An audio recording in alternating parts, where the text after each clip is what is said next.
भरतपुर राजस्थान से निवास करता हूँ और मैं आपको बहुत एक ज़्यादा ही सीरियस बात बताने वाला हूँ। जो मेरे साथ में घटना हुई मैं उसको बताऊँगा। सिर्फ मैं ओनली सच बोलूँगा। अगर ये बात सच नहीं है तो आप जिनके बारे में मैं बोल रहा हूँ वो गीता पे हाथ रख के सौगंध खा लें कि ये बात इस बच्चे ने गलत बोली है। मैं भाई साहब 14 तारीख को डिफेंस गुरुजी कोचिंग भिवानी में गया था, जो प्रतीक दलाल सर की एकेडमी है उसमें। भाई साहब मैं 13 तारीख को, वो 14 तारीख को गया था। कोई बात नहीं, 14 तारीख को सर मुझे लेने आए स्टेशन पे, मुझे अपने घर पे रखा। फिर मैं 15 तारीख को मैंने फॉर्म फिल किया। 15 तारीख को मैं हॉस्टल चला गया। हॉस्टल के बाद में कुछ नहीं, चाहे ऐसे ही चलता रहा। 3-4 दिन के बाद में सर ने कहा कि भाई पैसे जमा करा दो। मैं तय करके गया था घर से ही मैडम से कि सर मैं पेमेंट मंथली पे करूंगा और मैं मंथली दूंगा। हॉस्टल चार्ज है वो भी मंथली दूंगा और जो कोचिंग फीस है वो भी मैं मंथली दूंगा। लेकिन मैंने मंथली दे दिया। मैंने भाई साहब, इन्होंने बोला कि बेटा 3 महीने की फीस तो आपको जमा करनी पड़ेगी। मैंने भाई साहब 3 महीने की फीस जमा करा दी, 9,000 रुपये, और 2,000 रुपये मेरे पहले जमा थे तो मैंने 4,000 रुपये और करा दिए। टोटल 15,000 हो गए। 9,000 रुपये हो गए कोचिंग के और 6,000 रुपये हो गए हॉस्टल के एक महीने के। तो भाई साहब उसके बाद कोई बात नहीं, मैंने सर से बोला। सर ने कहा कि ठीक है अगले महीने और दे देना। मैं सर अगले महीने में 6,000 रुपये दे दूंगा आपको। 14 तारीख को मेरा 16 तारीख को महीना होगा, मैं 14 तारीख को आपके लिए दे दूंगा। तो कोई बात नहीं भाई साहब। उसके बाद में सर ने 17 दिन बाद में बोला सभी को, भाई आपको फीस 15,000 रुपये, वो आपको फीस 50,000 रुपये जमा करानी पड़ेगी। सर ने बोला 50,000 रुपये। मैंने कहा सभी से बोल रहे हैं, शायद मेरे से तो अलग बात हुई है ना, मेरे से नहीं बोल रहे। इन्होंने बोला कि 50,000 रुपये जो नहीं जमा कराएगा उसकी कल कोचिंग में एंट्री नहीं होगी। मैंने घर वालों को सारी की सारी बातें बता रखी थी। इन्होंने एक दिन मैच में बोला था कि 18,000 रुपये फीस है वाई ग्रुप की आपकी। 20,000 रुपये का यार मेरे पास इनका वो पोस्टर भी है जिसपे इन्होंने 20,000 रुपये फीस लिखी थी। मेरे पास सारे के सारे इनके प्रूफ है। मैं कोचिंग में पढ़ाऊँ वो भी प्रूफ है।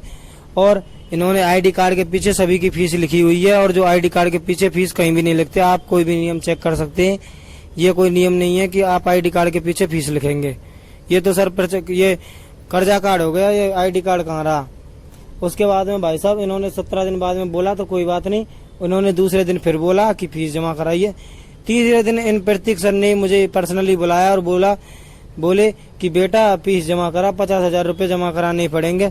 मैंने बोला सर मैं नहीं करवा सकता, मेरी बात हुई थी मंथली पेमेंट की, तो सर मैं मंथली ही करूँगा।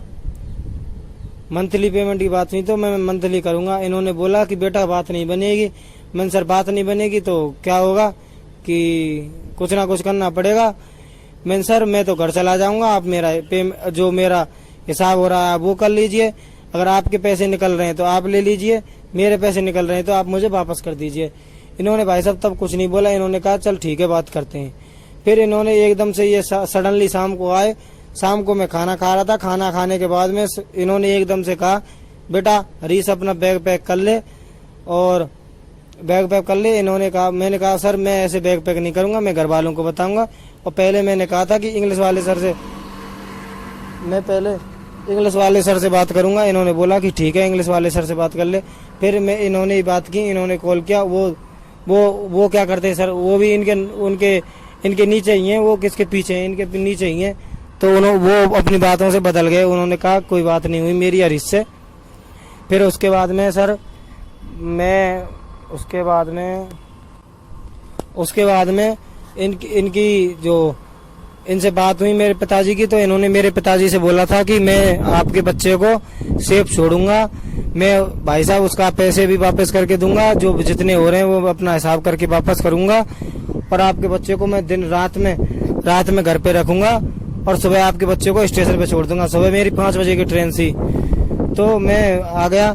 फिर ये रास्ते में जब मुझे हॉस्टल से निकाल के लाए, मैंने सामान जल्दी में पैक किया। कुछ रह गया हो तो मुझे पता नहीं। मैं जल्दी में पैक करके मैं गाड़ी में आ गया, बैठ गया। गाड़ी में बैठने के बाद में हमारा हॉस्टल नीमरी वाली गाँव में था, नीमरी वाली, और जो कि भिवानी से 12 किलोमीटर दूर है। उससे हम चलने के बाद में इन्होंने एक गौशाला पड़ती है ऋषिकुल गौशाला, उससे 50 मीटर आगे इन्होंने गाड़ी रोकी। गाड़ी रोककर इन्होंने, इनका एक ड्राइवर है नीपू, जिसकी लाइसेंसी पिस्टल थी, एक पिस्टल थी, एक दोनाली बंदूक थी। तो इन्होंने नीपू से बोला कि नीपू उरे देख कोई गाड़ी वाड़ी तो नहीं आ रही। तो नीपू भाई ने कहा कि आ रही है। तो इन्होंने गाड़ी निकलवा दी। सुनसान सड़क थी सर बिल्कुल ही। और गाड़ी निकलने के बाद में इन्होंने रिवॉल्वर निकाली और इनकी जो गाड़ी है वो उसमें सनरूफ है, आगे सनरूफ खोली। मैं आगे कंडक्टर वाली सीट पे बैठा था और वो नीपू भैया है वो ड्राइविंग कर रहे थे और ये बैठे थे पीछे।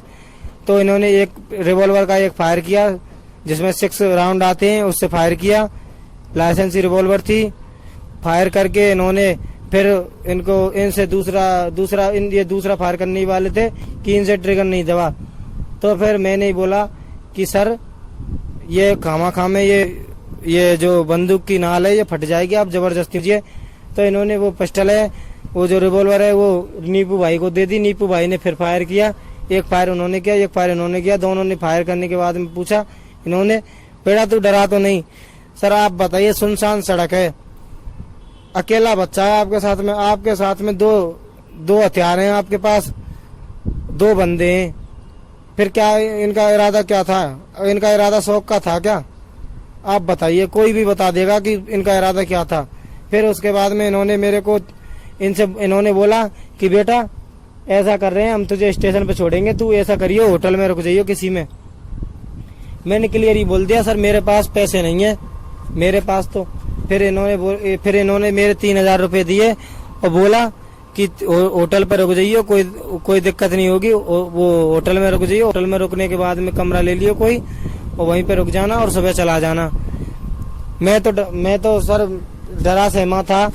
तो मैं होटल में तो जाने की मेरी हिम्मत नहीं हुई, ना मेरा होटल वाला मैं हूँ। मैं तो भाई किसान का बेटा हूँ और ना मेरे पास इतने पैसे खर्च करने के लिए पैसे हैं अनाप शनाप। इन्होंने मेरे जो 15,000 रुपए थे वो भी रख लिए और कोई बात नहीं। इसके बाद में मैं स्टेशन के कैमरे के सामने ही बैठा था। आप कैमरा चेक करवा सकते हैं स्टेशन का, मैं बता दूंगा कौन सा कैमरा था। और आप अगर बोल रहे हो कोई भी भाई अगर ये कहे कि ये रिकॉर्डिंग फेक है तो भाई मेरे से कांटेक्ट कर लेना आप। मैं सभी बच्चे जानते हैं मुझे, मेरा नाम हरीश कुमार है और मैं भरतपुर से हूँ। अगर मैं झूठ बोल रहा हूँ तो मैं कह रहा हूँ, मैं प्रतीक सर की बात कर रहा हूँ। प्रतीक सर सामने आए और गीता पे सौगंध रख के बोले कि मैंने 18,000 की नहीं बोला था, मेरी इस बच्चे से मंथली की बात नहीं थी। और भाई साहब इन्होंने यूट्यूब पे जो बोला है ना कि अंडे देते हैं, दूध देते हैं, कुछ नहीं देते। फिक्स से 4 सब्जियां, छोले, राजमा और चने की दाल, बस ये सब्जियां, यही सब्जी चलती रहती हैं। आलू लौकी तो और भिंडी, ये सब्जियां चलती रहती हैं। ना ही हमारी दिन एक भी दिन हमारी मैथ की क्लास हुई, ना कोई इन्होंने 5-6 पेपर कराए थे जब तक मैं रहा था। 5-6 पेपर कराने के बाद में इन्होंने कोई सॉल्यूशन नहीं कराया उसका मैंने एक आर के सर हैं उनसे बोला, उन सर ने कहा तो उनका भी कोई बात नहीं हुई। उन्होंने कहा कि चैप्टर वाइज सॉल्यूशन कराएंगे। आप बताइए, पेपर अब ले रहे हैं, बच्चे का कॉन्फिडेंस अब गिर रहा है, ये सॉल्यूशन करवाते नहीं है, कैसे चलेगा ऐसे? मैथ की क्लास लेते नहीं है, मैथ वीक होती है, आप तो सभी जानते हैं। भाई ग्रुप वाले बच्चे तभी होते हैं जब उनके मैथ वीक होती है। तो इसलिए भाई मेरे पास भी बायो थी। कुल मिलाकर मैं तो भाई यही कहूंगा कि कोई भी बच्चा वहां नहीं जाए। अगर आपको लग रहा है कि ये फेक है तो भाई आप सीधे मुझसे कहने की बजाय प्रतीक सर से कहिए कि सर इस रिकॉर्डिंग जो वायरल हो रही है इसका कुछ करें, इसका सॉल्यूशन करें। सॉल्यूशन करेंगे तो उनसे कहना कि सर आप गीता पे सौगंध उठाइए या फिर आपके जो सबसे प्यारे हैं उन पे सौगंध उठाइए आप, और उसके बाद में बोलिएगा कि वो बच्चा झूठ पे कह रहा है। मैंने सच का साथ दिया, इसलिए मैंने इनका झूठ था वो विरोध किया तो मेरे को रात में निकाला। क्या मैंने कोई गलत काम किया था जो रात में निकालते हैं? तो भाई मैं तो यही कहूंगा कि कोई मत जाना वहाँ पे। सीधी सी राम राम है मेरी तो भाई सभी को।